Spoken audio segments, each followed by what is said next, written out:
What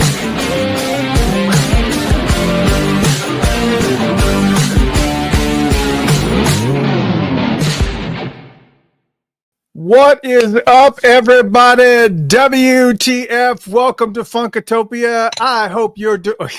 He's got Look at mine, man. Yeah, man. Right, WTF.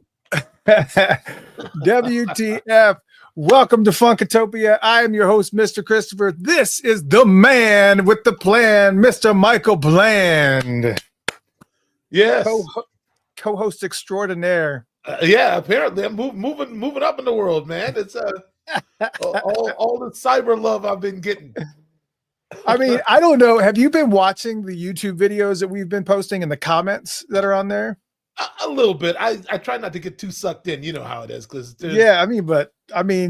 people love you here, man. It's nothing but love, man. It's all positivity. It's great. It's good stuff. Well, that's why I'm sticking around, man. I'm hanging around. Trying to siphon a little of that positivity. Yeah, man. So for those that don't know, this is the pre-show, but Thomas Dolby is not going to be here live. We want to make sure that you're totally clear on what's happened here. Due to scheduling scenarios, the Thomas Dolby interview was pre-recorded, which it said on the sign, at noon today, and we sat with him for about an hour and a half. And it was a really, really insightful interview. And just so you know, on all of our channels, all the video channels that you normally watch videos on, youtube.com/Funkatopia, x.com/Funkatopia, facebook.com/Funkatopia, all of them at 8 p.m. Eastern Standard Time, which is 12 minutes from right now. That video will be live and available for you to watch. So you can hang out with us for a little bit, and then at 8 just bolt and go watch it, or you can hang out with a little bit or just watch it when we're done. But we had a great time, man. It was crazy. That was that was just great. Let's say hello to some folks. We got to make sure we take Fanto, what's going on? You were here a little bit early, right at 7:45 on time. Was good. Kerry Martinez, Samantha, Kenny T in Fort Lauderdale, Christina Schlosser from MPLS. Ross, what is going on? Kim, Joni, yeah, man. April from Tampa, man. This is great. Maisha, we see y'all. This is fantastic. We've actually had a really, really good time today. There was only one part of the video that I wish that I could do over, the interview, and that was when I know you know which question I'm going to refer to, but you asked him a very, very specific question and he answered, and I was talking at the same time that he gave the answer. Really? And yeah, you asked him, do you believe in God? And I said something to the effect like, that's a really direct question. And he answered at the same time I said that, but he expanded on it. So you know what his answer was. And we're not going to tell you what it is. We want you to watch the interview because it's very, what was your, you and I have both been fans of Thomas Dolby since the 80s. I mean, what was your takeaway from this interview today? It's really I don't know. He's so mysterious, man. Yeah, he is. I've heard people have said that I'm mysterious, but I feel like I present pretty open, man. Maybe I didn't when I was younger, but I feel like I'm kind of opaque. Like I don't really put on airs, and I'm no respecter of persons. I just kind of try to be, present authentic, and I mean, I wonder sometimes about the English in general and think like if they're just taught to sort of be sort of ultra polite, kind of no matter what happens. Like, you know what I mean? Yeah, I definitely can see that. Like he was so smooth and kind of refined and sort of like I said, it was like Roger Moore or somebody. And he wasn't always he wasn't like that back in the 80s because the question came up during the interview about his performance with David Bowie at Live Aid. It was one of the Funkatopians that had asked that question. And that was something I was going to ask him about anyways. But one of the Funkatopians asked him, what was it like performing with David Bowie at Live Aid. And I wanted to kind of get a little screenshot or do some research beforehand. And I found a video that was done backstage by MTV of Thomas and David just sitting on the couch, just chilling. And David was the one that was being very, posh, and he had on this suit and he had this tie and he was just kind of chilling. And Thomas was just like sitting back and drinking and smoking a cigarette. Okay. All right. So whatever refinement happened definitely happened after that mode. But I mean, he is teaching at Johns Hopkins University. Like, you do have to have some decorum when you represent, the creme de la creme of the, educational facilities that this great nation has, etc. Yeah. So, and maybe some of it's that. Like, maybe he leans into whatever's around him. You know what I mean? Some people are like that. They just sort of, Mm-hmm. I mean, he was incredible, man. I mean, but I still kind of left wondering, like, who is this dude? It definitely, he's one of these guys that's definitely like an onion. And the only reason why we could have easily gone longer than an hour and a half, because I think I had tons of questions written down, but Michael had more. I got greedy. I'm sorry, man. No, it wasn't gready. It wasn't greedy at all. It was like being a kid in a candy store. It was like, oh, lemon heads. Oh, I want there's poppers. Oh, look. Oh, there's Starlight Mints. Oh, there's butterscotch. It was root beer barrels. That's what it was like to me, man. I know. Yeah, it was crazy to me. I mean, it was because I knew that you were a fan of Thomas Dolby, but I mean, this was really, really fun to kind of watch you just kind of get in that mode of just like, not fanboying. Like I fanboyed the first time I interviewed him. I was just like, trying to kind of hold it together. And I think at the beginning of this interview, some of that fanboy was still there. I was like, okay, let me rein it in here. Let me rein it in. This is Thomas friggin' Dolby, so. Anyways, man, I think we were both overwhelmed a little bit, and I think that he showed up, and he didn't flinch, at all. He responded to everything. I thought he was funny, He's clearly just a brilliant dude. So sometimes I just kind of felt like a blunt skull, like what questions do I have for this dude? This dude is writing fictional books about time travel. He's like a mix between H.G. Wells and P.T. Barnum, and like David Copperfield or something. Man, I don't know. There's magic. There's magic absolutely. in that dude. That's crazy. Yeah, it's just and these kept. Every time that I asked him another question, he would reveal something else that I did not know. And maybe it's common knowledge, but I had no idea that he was on the Foreigner 4 album. I don't know why. I didn't read. I mean, maybe I just wasn't a label reader for Foreigner. Let's put it that way. That's cool. I mean, I guess I thought so only because I get the sensation that between us, you probably grew up actually. What city did you grow up in? Well, it depends on what period of my life. So I was born in New Jersey, but I also spent time in New York. During that time, during the 80s time when he came out, when Foreigner came out, I was down here. I was down in Atlanta. Okay. Well, I guess my point is that you've been immersed in like urban music. Yes. You the same age as me? Are you 56 also or no? Okay. So I'm 56. Yeah, I'm 56. I'm 4 months older than you. I was born in November of 1968, and you came like 4 months after me. Right. But yeah, so I mean, music taste wise, and I think it just really kind of depends on what type of music you were listening to. I mean, I was listening to Foreigner, obviously. I had white friends here and there. I get it, man. But I'm saying you probably had a more interracial. Oh yeah, absolutely. In general. Yes, being around so much Black culture. And Minnesota is like, we were one of the first Black families in my neighborhood when we moved. Wow. When my parents moved here, I was an afterthought. Actually, they moved here in 1967. Yeah, and I was born in '69, and it was like, whoa, there's a lot of white people here. Yeah.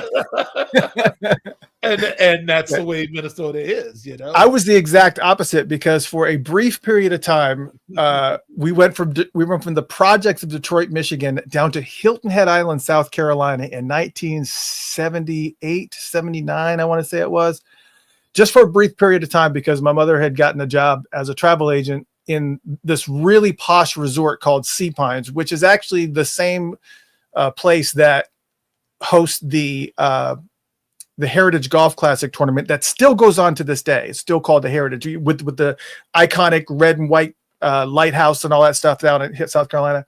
Okay.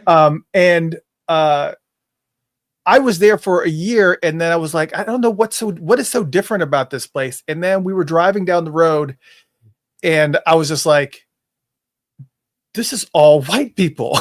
Which dawned on me. I was just like, there's all white people here. Sure. That's what I realized really, really quick. Yeah, it was a totally different dichotomy. But with Foreigner, you know, and I see a couple people mentioning here, they didn't know that either. But yeah, some of Foreigner's biggest hits, Jukebox Hero, Waiting for a Girl Like You, all that. Thomas Dolby played keyboards on that entire album. Urgent also. Urgent was a huge single. Urgent, right. Rock. Yeah. Which is, I was just like, I didn't know that. I don't know why I didn't know that. I mean, and again, that was a period of time where I wasn't reading. I couldn't afford to buy albums. So I wasn't, you know, everything I was hearing was on radio, or it was, obviously that's kind of changed over the years. Or actually this is years worth of collection mine type of thing. It's like my precious area here. Mm-hmm. I got it, man. So for me, it's like, you know, all of the Midwest runs on album rock, you know, so yeah. And I guess I had just been so into reading the credits on records, like since I was a little kid. So, I knew who did what, and I was always kind of, you know, seeing these certain names come up again, you know, in different circles, and so yeah, it's just nuts. Mm-hmm. For those of you who are just joining us, the Thomas Dolby interview is going to be launching on all the platforms at 8 p.m., which is literally like 1-2 minutes from right now. So 2 minutes from right now, if you want to jump over to youtube.com/funk. Actually, I made it easy for you. If you just go to funkatopia.com/TD for Thomas Dolby, funkatopia.com/TD, it will take you right to the YouTube channel page that has the premiere on it.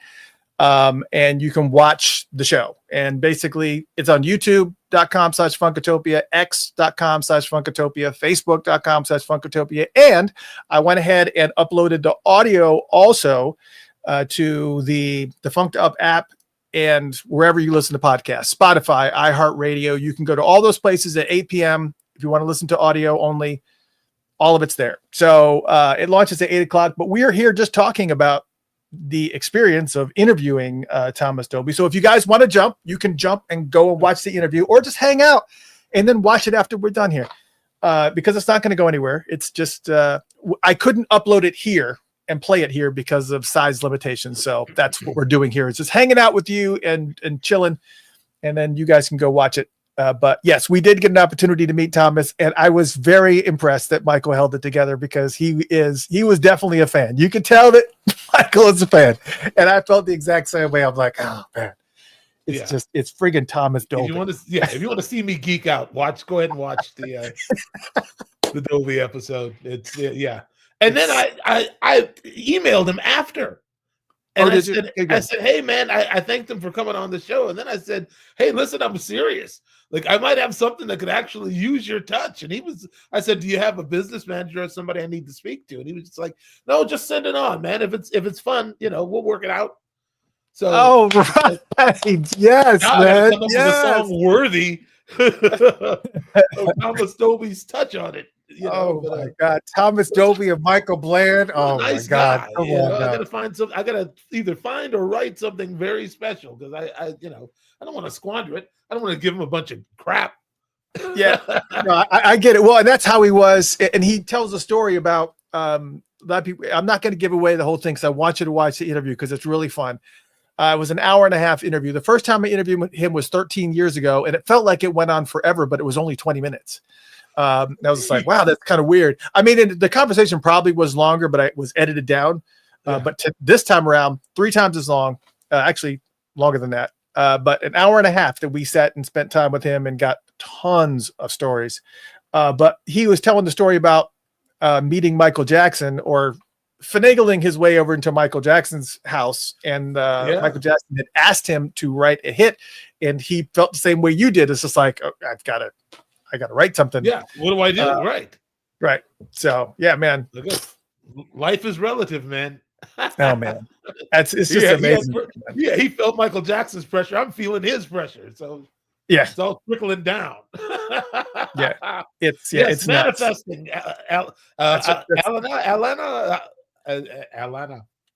Elena. Yeah, we got we got a lot of people to say hello to. People kept on coming in. Sandra, we saw you. What is going on? Christina, Veronica, Lena, Andrew, what's up? Marilyn, what's up? Kenny T's coming in hot, talking about what's going on with the celebration.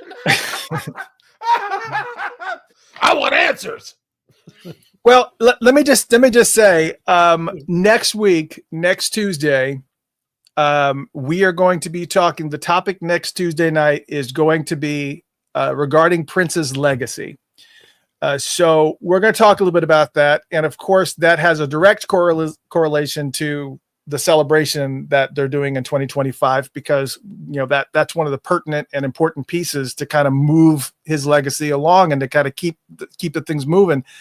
So it definitely will come up. I don't want it to overtake the entire conversation and topic, because we kind of really want to talk just about Prince and what we need to be able to do to kind of keep his legacy moving forward. So we're going to be focusing on that. But as far as the celebration is concerned, well, I don't know. I will say I'm not going to go down a rabbit hole like we did last week, but I will say that it is very unusual that nothing has happened yet as far as an announcement or as even pre-sale ticket availability, ticket sales, nothing. I mean, nothing has been said about anything. And we are, what's today? The 25th. So we're literally like 2 months and like less than 2.5 months away right now from when it's supposed to start. And we don't have anything. So, I don't know. I mean, hopefully they got some really, really big things going, planned, but that didn't stop them from selling pre-sales last year. But anyways, we're not going to go down that rabbit hole. Tune in next week, Tuesday. Maybe we'll have some. I got a pretty good feeling that by next Tuesday, something should have happened. Tickets should be going on sale. Something. I just have a feeling that something is going to happen within this next week. Maybe before the weekend's out. I don't know. We'll see. We'll see. But I'm not. Yeah. Okay. Well, hey. Yeah. Yeah. Don't. I want to hold my breath for too long, but no, don't hold your breath for too long. Oh my God! Kenny T says someone bought Michael Jackson's personal wig 2 weeks ago for $6,000. Was that? It wasn't. That wasn't Thomas. Thomas didn't say he bought a wig. No. Why would Thomas need a wig? No, I mean, the last interview, some interview from last year, I don't think he even had hair. I'm like, either his hair grows really fast, or he had that really kind of that fancy. He's got that fancy London hair. He's got London hair. I don't know. I don't, but he does.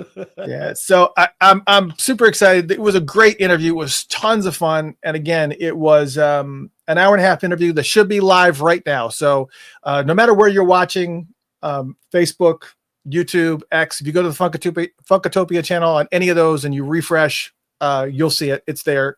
All of them were scheduled to release at 8 p.m. So the interview is up right now if you guys want to go and check it out. Again, or you can hang out with us for a little bit longer. We're not going to be long tonight. We just really wanted to come in, say hello, tell you guys thank you for all the support for sure. And let me just say real quick, if you're watching on Facebook right now and you happen to look underneath where it says Funkatopia at the top, if the follow button is still active, can you click on follow? Can you do that? Can you click? Because literally I have invited hundreds and hundreds and hundreds, if not thousands of people to follow us on Facebook. And for a while there, it was just like waves and waves of activity, but so many people are just sitting on invites. So please, if you see it still active, click on follow. Same thing on YouTube. Please click subscribe and follow us there or like us, whatever I don't know what the terminology is from one place to another. It all runs together at this point, but just click on whatever positive button there is on whatever platform you're on. We'll just go with that. What Elena goes, what are they going to do with Michael Jackson's wig? I don't think you want to know. Anybody that's willing to pay $6,000 for a Michael Jackson wig may have some nefarious ideas for that wig. Yeah.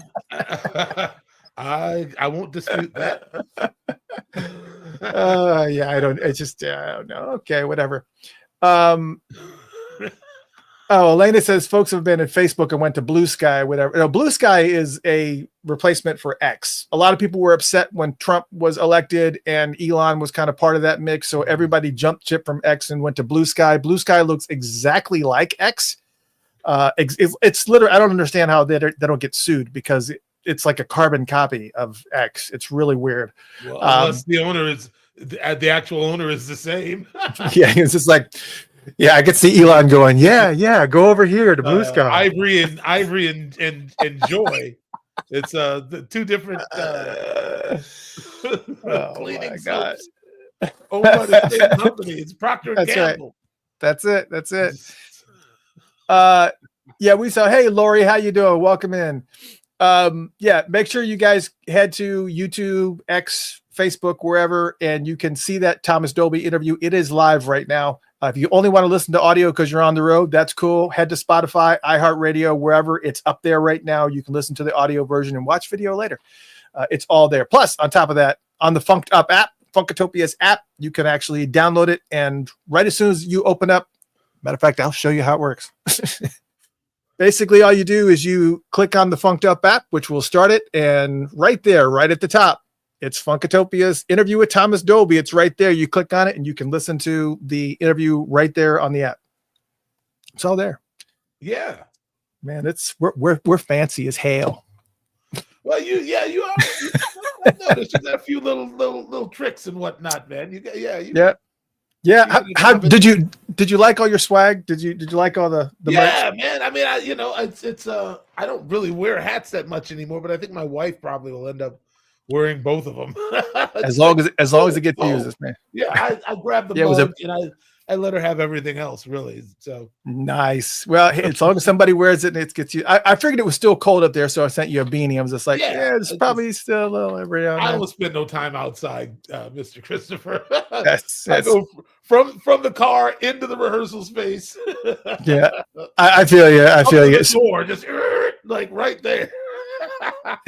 So this isn't far from you, but I saw this a few days ago and I meant to post about it. I did post about it on Facebook and people were not really happy about it, but the famed mural in Chanhassen is now being torn down.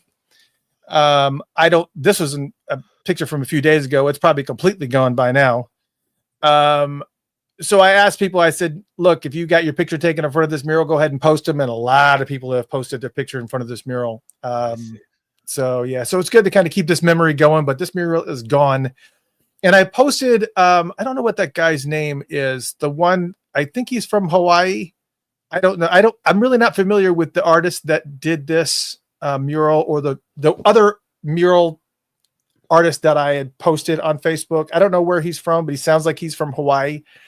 And he has a tattoo around. What's his name, by the way? I'm not sure who you're talking about. Let me see if I can pull it up. But anyways, he said that he has been approved to do the new mural, the new Prince mural. I'm assuming once this building is done, he's going to come out and he's going to redo the new mural. It was. What did I say?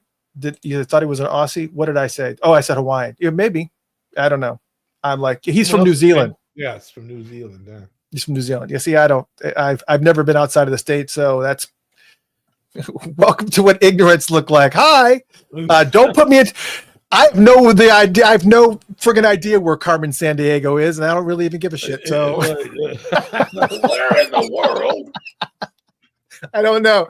I see all these kids, they point at maps and they go, "Where's that?" And I'm just like, "Oof, I have no idea. I'm lost." That's all right, man. Yes, You yeah, know, but see, not a man of your stature who has traveled the world. I mean, come on now. to be fair, I have a better understanding of geography outside of this country than right here, because I didn't spend much time touring the States, actually. I mean, if you had a United States map with all the states removed from it, would you be able to?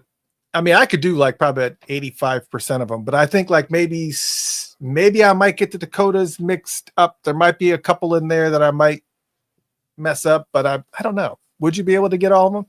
I think where I get confused is like, for instance, like where Atlanta is like East Coast.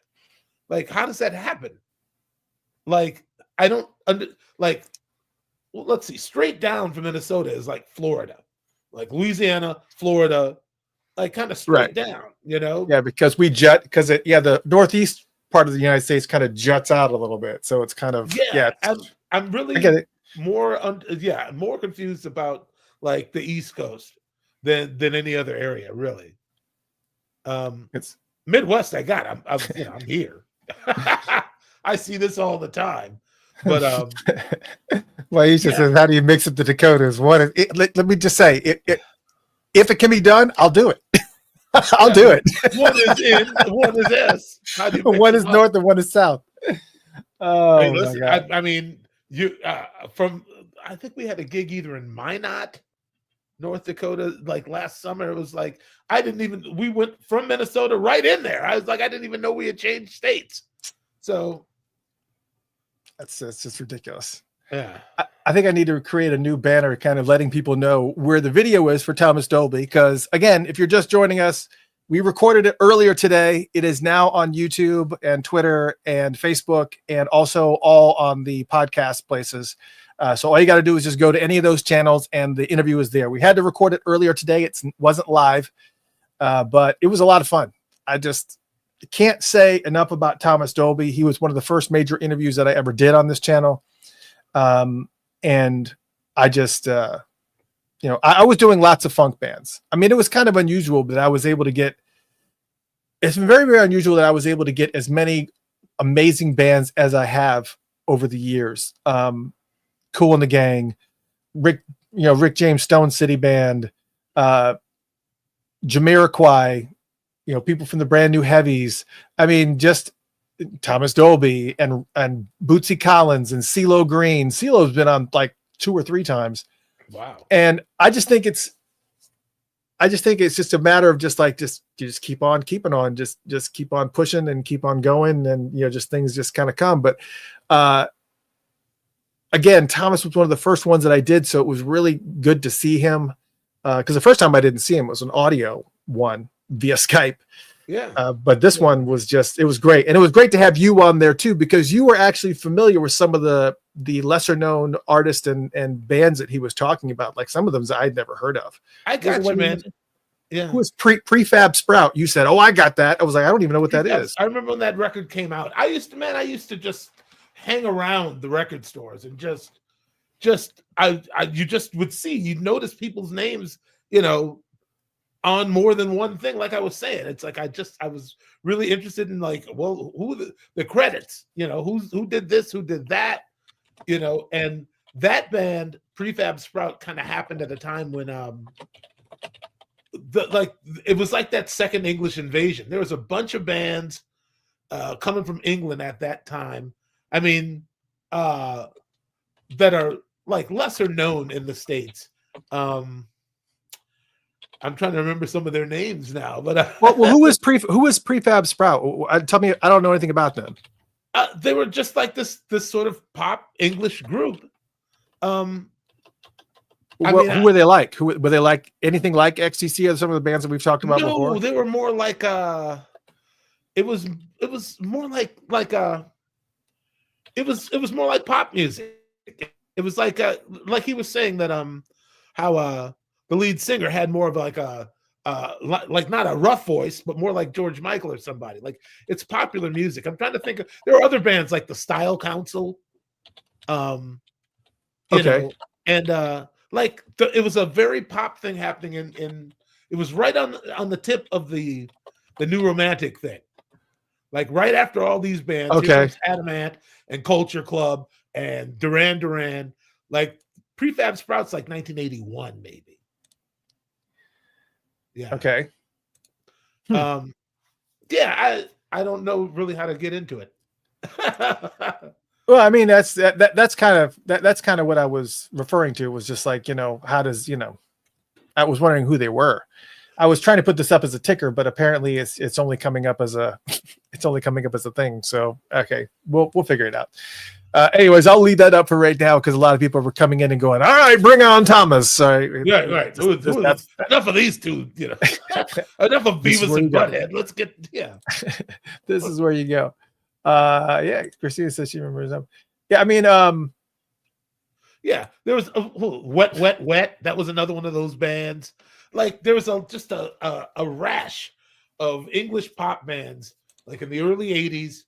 And then it was just like you kind of waited to see who was going to fall off and who was going to, actually like kind of make it to the midpoint of the decade. And a lot of them didn't,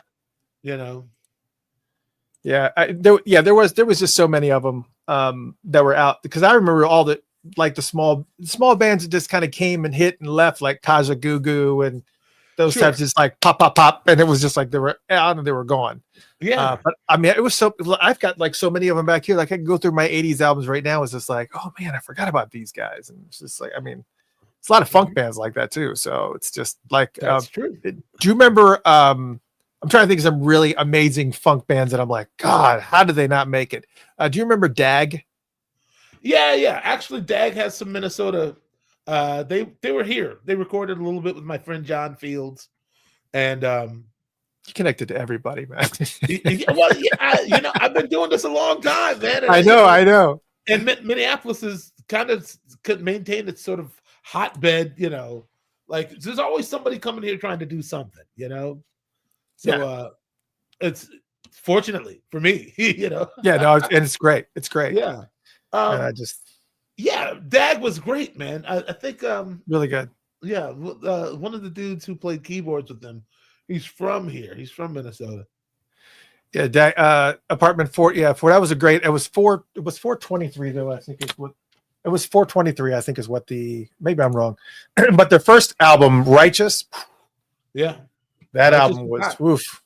Man, if you want to go down a rabbit hole, find the band Dag and look for the album called Righteous. That title track was smoking. This is, man, it's like all those bands like them and Follow for Now, which obviously with Follow for Now, and Jesse Johnson and I were talking about Follow for Now because he was, I made mention of something with when we were talking about John Mayer. This didn't happen online. This was offline. And he said, yeah, a lot of the writing happens by, the other guy that's on stage who plays guitar. And I said, you talking about David Ryan Harris? And he was just like, yeah. He was surprised that I knew who that was. But David Ryan Harris and Follow for Now are from Atlanta. I mean, they were from this area, and they came out swinging. And they were such a good band. Follow for Now was amazing, but he plays with everybody now. And he still does a lot of acoustic shows here in Atlanta. I don't know if he tours like up where you guys are, but he's David. Amazing. Yeah. David worked on the Nick Jonas and the Administration record. He was a guitar player on those sessions. And now, I do remember that now that you say that. And I just saw that they're going on tour. Nick Jonas and the Administration are going on tour. Did they not call you up and say, hey, Michael, what you doing? You bored? It really mirrors the whole New Power Generation thing almost exactly to a T. It's like, that's really funny. So there are versions of the Administration going out that I'm sure. Yeah.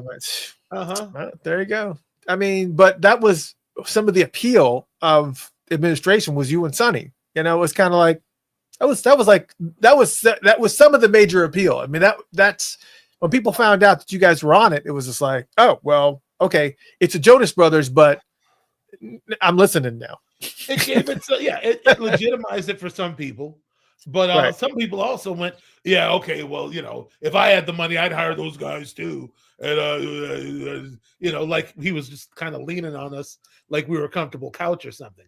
It's you know what I mean. It's Right. we were more interactive than that. It's Yeah. but You can't blame them. people. Yeah, hey, listen, it's like people. It's optics. What are you gonna do? Yeah. Kyle's talking about 2 words, misfortune. Yeah, that's from Follow for Now. Here's 4 words: milk bone booty cruncher. I knew about Follow for Now, but I never really like got into it all the way. I didn't know really. Oh, they only had 1 album, but they had this. They had the closing song was milk bone booty cruncher, booty cruncher, booty cruncher, milk bone booty cruncher. All right. Anyways, yeah, they were hilarious. They were really nice guys too. We've played with them before. My old band played with them before. We also played with we're playing in the same with the same venues like Living Color and 24/7 Spies. And that's the crew that we were kind of tight with, and we were just kind of, you would go, you saw them play, we were probably there. We were we were opening up, or we were doing something. Oh yeah, shout out to Jimmy Hazel, man. Jimmy Hazel, 24/7 Spies, man. Mm-hmm. Jimmy's my best friend that I hardly know. I met him in New York. I was playing with Jeffrey Lee Johnson at the Blue Note, and to about 20 people at about 12:30 in the morning. And Jimmy was one of them. And yeah, that was my first time getting to meet Jimmy, man. What a great guy. Man, I mean, this whole crew is pretty amazing. I never got an opportunity to see 24/7 Spies when they were in their heyday. Well, their heyday was when they were when P. Fluid was singing with them, who was unfortunately murdered last year. Was it last year? Was it early this year? It's been like within the last 6 months. And he was murdered in New York. He was found in, not to be too morbid, but I've already started it. He was found in a van, and they don't know what happened. If it was like I still don't know what the full story is, but they're out touring again. Without, obviously, P. Fluid hasn't been with them since, I think he was, Gumbo Millennium was probably their last album that P was on. And I think they had another, but anyways, I saw 24/7 Spies with the new singer. And apparently there was a lot of animosity there. So there wasn't a lot of love. There wasn't a lot of love lost at the moment. But I imagine, when somebody passes so violently in that way, that kind of stuff takes a backseat. It's like, okay, it wasn't that, yeah, we may have had a way of, some words or whatever, but it was never that, so it sucks. It sucks. Yeah, man. Simon goes, Silas, what was your band? I was in a band called New Reality at that time. You may have seen New Reality. We were everywhere. I have yet to get you the album that I sent you was another band that I was in called Sly Winkerdine. Don't. Okay. I was thinking. I was like, I don't remember that being the name of the thing that you sent. Yeah, Sly Winkerdine. Sly Winkerdine was the band. Was the band I went to after them, but New Reality was the band that I played with during that period of time when we were in that mix. I like that name. That name's hot. Yeah, but we went to there was a lot of people that we traveled with a lot. I mean, Stuck Mojo, we played a lot of shows with Stuck Mojo, who was like a harder metalish type of band. We also played with we just played with so many people, Violent Sky and that whole rap, man. But man, it's yeah, man. Simon, those are the days, man. Heavy Mojo is Heavy Mojo. It's Stuck Mojo. Heavy Mojo is a different band. Okay, I played in Heavy Mojo. I think we played together. Is Simon could have? Yeah, could have. Yeah, man. What's going on, Kyle? I'm reading everything you're writing, Kyle. Kyle Christian. Kyle and I, we're new homies. We correspond a lot in general. Actually, I text with Kyle. We've talked on the phone a few times. Yeah, he's always talking about how the Spies opened up for Jesse Johnson. Yeah, I remember. That was a strange combo, but at that time, with Gumbo Millennium in that era, they were a little bit more funk ska, they weren't really kind of doing more of the harder edge stuff. I mean, there was harder edge stuff that was in there, but it was kind of, they were doing the same thing, very, very similar to what Fishbone was doing, but maybe a little bit more of a harder edge that was kind of more had more of a Bad Brains feel to it. It was kind of like this, it was just, it was just one of those things. It was, I mean, those were amazing days. It was so much fun, man. So much fun. Those days are long gone. I've lived 100 lives. I swear to God. It's just, yeah. I do not want to go, but I feel like I've lived a pretty fulfilling life. I've done a lot. So I know the feeling, man. Yeah, absolutely. Man. Absolutely. There was some question that I saw that kind of, there was another question I saw. You got it. I mean, speaking of bands, playing in bands, you got a show coming up here. Oh yeah. April 4th. Thank you for reminding me. Yeah, man. Right, man.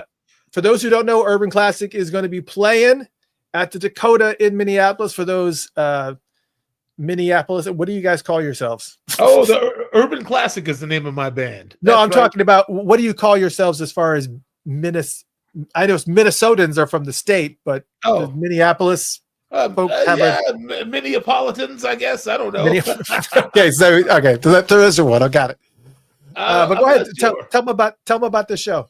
Oh, this show is going to be incredible. I mean, it's just. I mean, as you can see from the artwork, those are some of the artists we're going to be, playing music from that night. It's it's a soul music review. It's everything you want to hear from probably 1966 through maybe 69. Wow. I don't know. Great band. A lot of people enjoy seeing us at the Dakota. We also do an Earth, Wind, and Fire tribute around town. But this Pure Soul show is going to be, it's going to be hitting, man. I mean, I'm so not going excited. to be one song you don't know, but it's going to be played and sung so well. You're not going to know if it's live or Memorex. Simon says, Christina says she's going to go. So Christina will be there. And Simon Stone says he is going to be there at the show in Minnesota on April 19th, well, which what is show this. Is he talking about? Is he talking He's talking about this show, I'm hoping. Oh, that show. Oh, all right. I hope there are other shows that are happening this night, but we're talking about this one right here.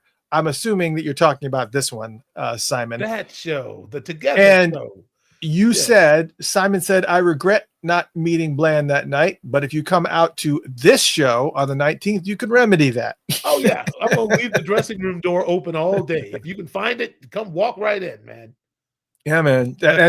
And I will be there also. So I plan to be up there that weekend. So Michael and I will be out there hanging about.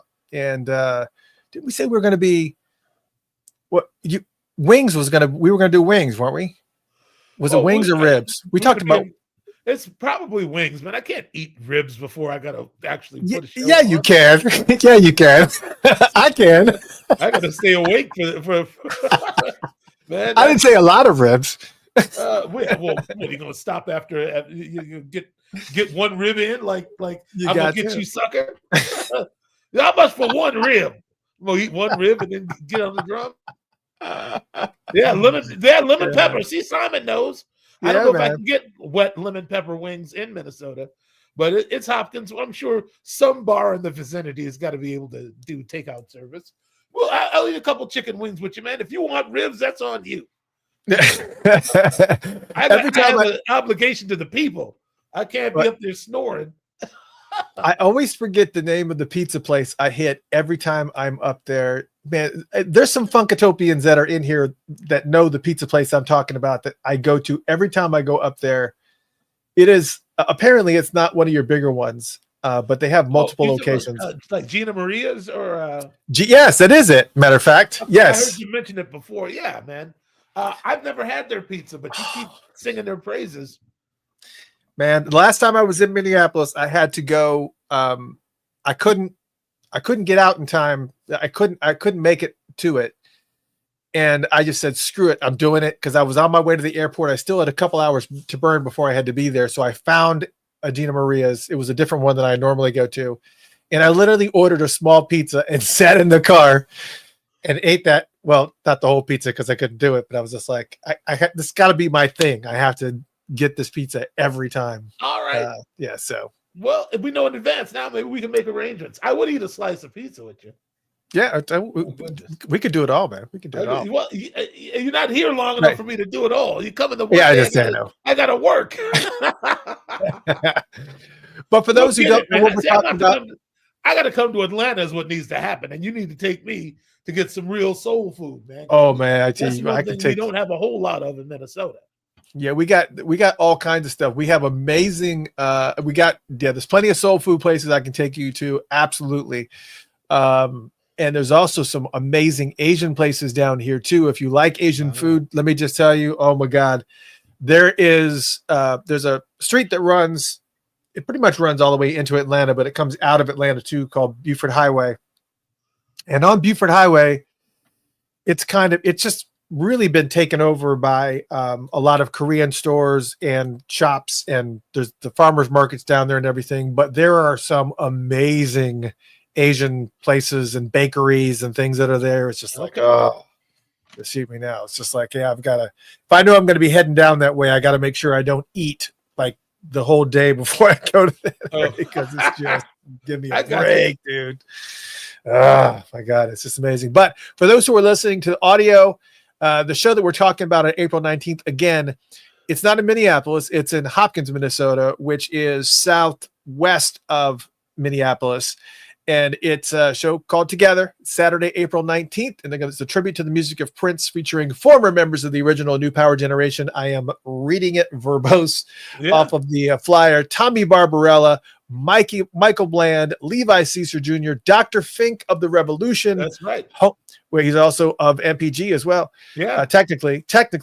Yes. Did he? Yeah, he fell in there with Homer Odell and Rick Kinchin from Mint Condition, and of course you got Rick special guests G Sharp, JB, Ashley Commodore, and the Urban Classic Horns. And the Urban Classic. Oh, we got everybody.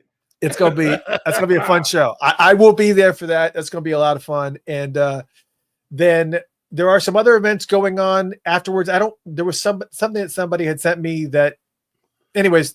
I know there's an event happening after this one too with DJ Dudley D, which is a big dance party that's going to be happening. It's going to be the after party that's happening. And of course, that's also, I saw one of our Funkatopians, Andre Sear, he was asking what's happening on April 21st, because I guess somebody is doing something on April 21st. For those who don't know, April 21st, 2 days later, is the day that Prince transitioned, which is a Monday. So I won't be able to stay up for that, but there's going to be some random events that are going to be happening on that Monday in the Minneapolis, St. Paul area, I'd imagine. I'm sure. Because it's a 9-year anniversary of his passing. I cannot believe it's been 9 years. Yeah, it's just man. Christina says there is but anyways, get your tickets. We still have. I'm going to double check this link for tickets, but you can get tickets. And I thought we set this up, but I can't. Oh, it's NPG. I'm pretty sure. It's Funkatopia.com/NPG will take you right to the ticket page to get tickets for the April 19th event. If you're don't have anything scheduled, but I'll be there. Michael will be there. It'll be a lot of fun. Christina says, great record store in Hopkins near Concert Hall, Mill City Sound. I've never been to that one. I always go to Cheapo Records because I feel like every time I walk into Cheapo, I find amazing stuff. Cheapo is phenomenal. It's always been like that. Everybody always talks about Electric Fetus, and I think I get it, because I think a lot of local artists go there and they put their music and they sign stuff and they do whatever, but they're a little bit more higher end. So like, I think the difference is they really, when they sell albums, they know what the true value of them are. Not that Cheapo doesn't, but they know what the true value of those albums are. So you're going to be paying $25, $35 for an album. Yeah, it's going to be spendy, but it's also going to be some stuff you won't be able to find anywhere else. They do a lot of imports at the Electric Fetus. But if you want to save some money and you don't want to go and be, all high and mighty, go to down in the valley, man. Down in the What's Valley down is a there? great record store. Oh, that's the name of the store. Yeah, and Soul Asylum. We've done shows at both stores actually before. What is down is where is Down in the Valley located at? I could look it up. Man, I want to say it's off of Highway 7, but I'm not 100% sure. I can see it in my brain, but I can't say for sure. I'll look it up real quick. Yeah, Down in the Valley, Rekisto, Minnesota. Let's see what it says. It's located in Golden Valley, Minnesota. Yeah, I think that's Highway 7. I'm not positive, but it's like right off of Highway 55. Oh, that's it. Sorry. Yes. Which is basically west of Minneapolis. Like it's literally west of Minneapolis. Yeah. So yeah. So it's I'm gonna check that out because if I go down there for the go ahead, I'm sorry. No, I'm saying that's a little bit more of a like they leave you alone. You go in there and do what you want to do. It's not, yeah. You'll get a better deal. That's the same way with Cheapo. Yeah, it's the same way with Cheapo. They kind of just like, yeah, go do whatever. You can just, friggin' whatever. Mm-hmm. Yeah, man, that's I'm looking forward to getting down there. And of course, the other thing too is that the celebration happens depending on circumstances. I mean, the celebration is supposed to happen, but I don't know if I actually happen. It's just what is going to happen, right? And as far as I'm concerned, I probably will go down there, but I might not be a part of the celebration. I might not actually physically be there. And if I am going to be there for like this 4-day window, I'm going to have a lot of free time during the day because I'm not going to be wrapped up and doing everything. So I want to hit some of these places for sure. Yeah, well, yeah, man. Absolutely. There's also there's a new record store over in Uptown. I can't remember the name of it now. Something Cat. But it's they just I heard it's good. Or it's a really good shop. It might be off of Nicollet. I can't remember, man. I'll have to find out for you. Yeah. Let me know. As you can see, I love vinyl, but I'm running out of space. That entire rack here of CDs is like, I cannot fit any more CDs in there. It's like, it's ridiculous. I can't, it's like, I'm going to have to like expand down to, the row below it. It just doesn't make any sense. It's too much. Well, you could get out the Tupperware bins and start. Now, watch your mouth, sir. Yeah, I figured. None of it goes into storage. You're an audiophile. You never do that. No, there's definitely a bunch in there that probably could go into tubs. Yeah, you're right. There's quite a few there's quite a few there that are tub worthy. Yeah, tub worthy. Worthy of the tub. Worthy of the tub. Worthy of the closet. Yeah, even with vinyl, there's some there's so many duplicates. I'm actually going to be doing a drawing sometime soon of I was going through my albums the other a couple weeks ago. It's like one of those spring cleaning things, and I realized that I have a lot of duplicates of Jesse Johnson albums and Prince albums and random funk albums. I was like, why do I need duplicates? So I'm going to get a bunch of them, CDs too, and we're going to do a big drawing.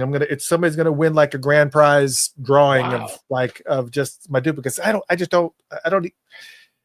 you can't take it with you. That's cool. We say it all the time. At the end of this, we die. There's nothing here. I can't take any of this with me. It's like silly. Yeah. It's like, I know there's people like Rodney Fitzgerald that have been eyeballing that. I'm trying to pull this over here, but right over here is the ticket stubs from Prince's final 2 Atlanta shows. I have the ticket stubs in this shadow box here, along with the program and the poster that they sold there. Everything is from the concert. It's not like excess inventory that was sold at Pace. This is all from the concert. And I saw that ticket stub from the 10 p.m. show went for something ridiculous. I think somebody paid like a couple grand for a ticket stub just for somebody to. Why would you want to buy a ticket stub for a show that you didn't even go to? But I guess I get it because it's his final concert ever. And it's really about what the things mean to people. But I mean, it's And I know you know that, but the Yeah, I other know. thing is that I'm living proof of that. yeah, You look at all this shit I behind know me. you. I've got too much stuff, man. It's like I've got it, ridiculous. man. I don't know. It's some people just they like to collect things.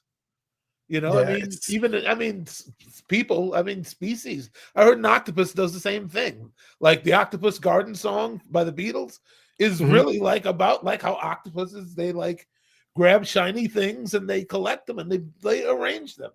It's maybe it's not even just a human I trait. It's did I did not know that. Is that what they do? a song is about something real. Yeah. Well, So I didn't. So octopuses just grab shiny things and they just kind of like Little Mermaid type yeah, they story collect where they just grab items and shiny they things. arrange them. Yeah. Oh, I did Lucky not know Cat. that. Thank you, Cheryl. Cheryl said Lucky Cat record store on Oh Lindale. yeah, It is uptown. yeah, Yeah. yeah. Hmm. Huh. Yeah. Yeah, I understand that. Lisa says there is no price on sentimentality. Yeah, I get that too. But let's just say I die right now. What then? Yeah. Because this has no value to anybody outside of this room right here. Well, Like literally, it would not surprise me if all this shit ended up in Goodwill like the next week, and that would hurt my soul. That do I've you have spent. kids? Oh yeah, I have kids, but they don't. Let me just say. Because they'll Well, throw it all in the garbage. no, I think No. no, both. All of my, I have 3 daughters. 2 of them are music heads. So yeah, I would be shocked if they wouldn't throw them away. They're like Okay. music. They're like music heads. I mean, that's my fault, but yeah, they listen. They absorb music. So yeah, they would. I think they would be very, very guarded about what gets, Okay. pushed to the curb. They're going to be very. Well, there's your Because legacy then. yeah, There it is. they're daddy's girls for sure. So Yeah, it's good. yeah, It's going to mean something for them. So right. it's not in vain. It's not Yeah, pointless. it's not. Yeah, I get it. Feel better about things, man. Yeah, Layden says Michael, stop laughing. We can't help it. We are a laugh show here. I mean, that's one of the reasons why people have really gravitated towards this new show setup with myself and Michael, was because we just shits and giggles, man. That's all. We're just sitting there just talking music, and we grew up in the same era, so we appreciate the same stuff, and so we really vibe in that way. And it's just that's just where we are right now. And it's freaking Michael Bland. It's Michael Bland. Yeah, Come on and now. unfortunately, I laugh mostly to keep from crying. To be honest. Oh no, I'm Later. making people cry now. Oh my god. Yeah. Yeah. Yeah. See, Woo. yeah, there's tons of stuff. I feel like I need to start, cleaning house and start. I'll never become a minimalist because I think everybody in my family was always not a hoarder, but just a collector of things. It's like, ooh, I Sure. definitely feel like an octopus for sure. Ooh, shiny. I got it, But man. yeah, I get it. I got it. And no, it sounds like your daughters will be perfect stewards Yeah. of the music you leave behind. Yeah, they'll eventually sell it. Don't get me wrong. I was trying to give them the benefit of the doubt, but we don't know what kind of hard times they might be facing.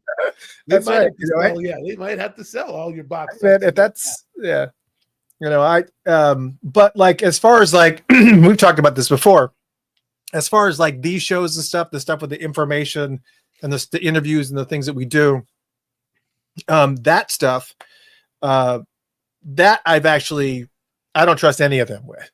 Because they're not tech people. They're not tech people. They'll be like, why is Google Drive charging them every month? Stop. And then Google Drive will be like, you haven't paid for your Google Drive in 3 months. Sorry, everything is going to be here. We're deleting, and then everything's gone. That's the reason why I made sure that Dwayne Tudall got access to all that stuff. So everything that I store up on Google Drive, including all the radio play, all the radio station stuff, and all the interviews and everything, that goes into the hands of Dwayne Tudall, because he'll actually know what to do with it. It's just too much. It's just too much. Yes, he made the mistake of telling me that he has like I think he might have said he has transcriptions of every podcast I've been on. Like, yeah. I'm like, okay, man, that's frightening to me a little bit. Dwayne, well, and he has to, because he's getting to a point where he's gotten a lot of information from interviews and podcasts that I've done. And yeah, he'll go on, and he has a person that works for him. I can't remember her name, and she'll go in and she will take it and transcribe it. I don't know what they use, Otter or something. I don't know what they use. I can't remember. Yeah. I feel like some of that stuff is so imperfect. It's like if you say Prince too much, then they change it to Prints. So I feel like there's like a lot of, editing that has to go into it, but she apparently has it all trained to, what are they talking about? This iMeme library. What do you know what they're talking about? I don't know anything about iMeme library. I guess Lainey will have to tell the story. I don't know what that story is. All right. Oh yeah, and Elaine. Oh, she's same person. Sorry. I was like, oh, and somebody else. Nope, same person. Yeah. So, yeah, man. But listen, we wanted to come in and we wanted to say hello. We wanted to hang out with you guys for a little bit. We put in a couple hours earlier today, hanging out with Thomas Dolby, and it was great interview. Got to sit down with him for an hour and a half, and definitely want you guys to go check it out. Please do. It's going to be a lot. You're going to really enjoy this interview. We tried our best not to fanboy, but it did not work out. we were trying to hold it together, and it.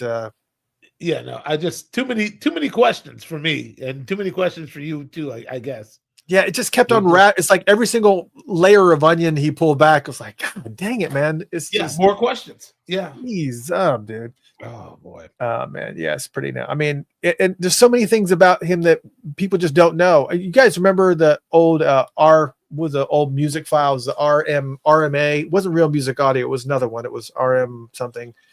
But it had the Beatnik plugin that you had to use to play those audio files, but he actually was ahead of all that technology where you couldn't pirate the music that was being distributed through Beatnik, and it was everything.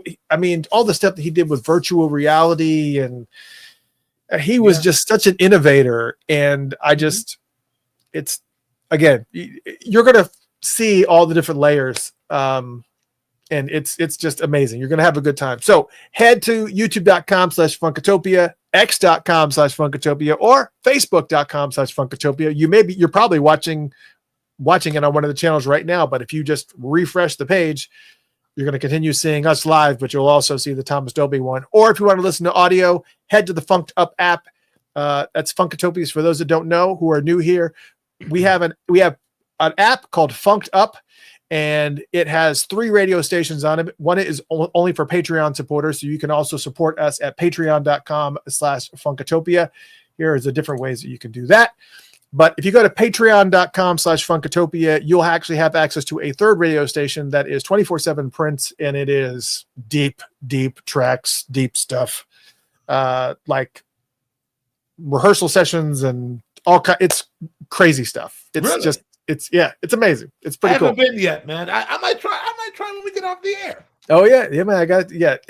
And on top of that, you also have a 24/7 funk station that has all your favorites, Ohio Players, Earth, Wind and Fire, and all that stuff. But it also has a bunch of other stuff too, like Hiatus Coyote, and it has DAG, and it has Follow for Now. It has all funk from all different corners, and that's 24/7, and all of them are commercial free. But you just download the Funked Up app. So it's FUNKEDUP Funked Up app, and there's 3 radio stations that are on that app.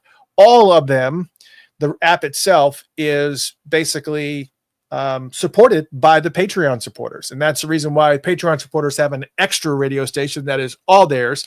Plus, on top of that, they also get really cool files sent to them as well every month, as well as every year when we do Prince Giving, where it's all of Prince's music in chronological order, and Princemas, which is live concert footage.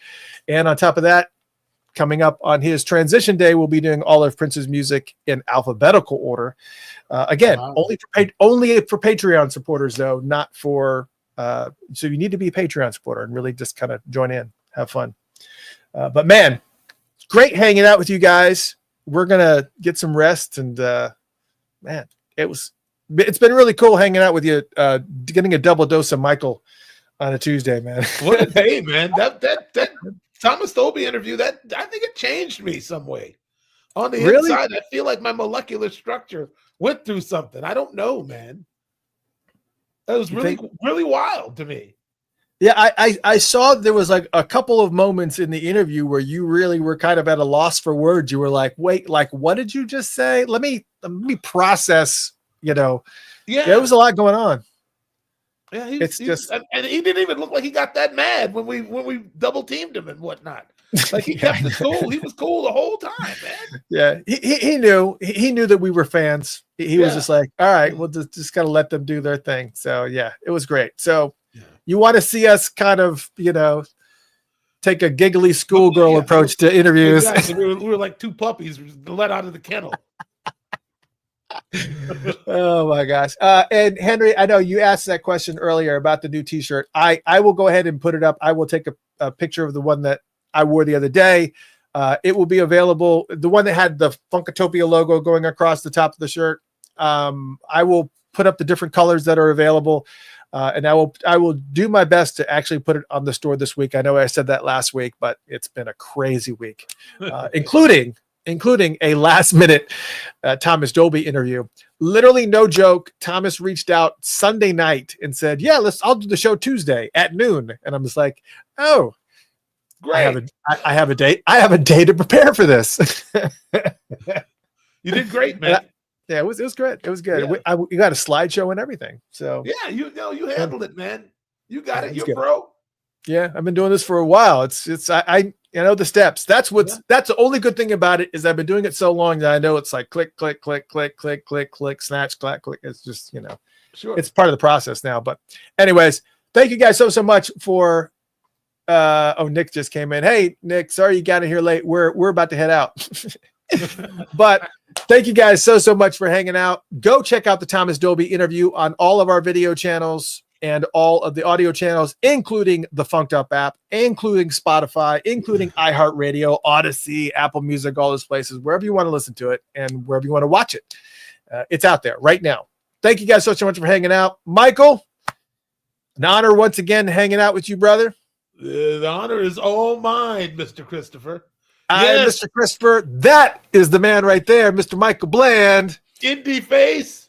Yes. In your face. We will see you next week. We're going to talk about Prince's legacy. We're going to talk about what are we going to do? What does that roadmap look like to kind of move that needle? I'm sure you guys want to hear about it. We're going to talk about it next week. We will see you guys later. Thank you so much. Go watch that Thomas Dolby interview right now. See ya. See ya.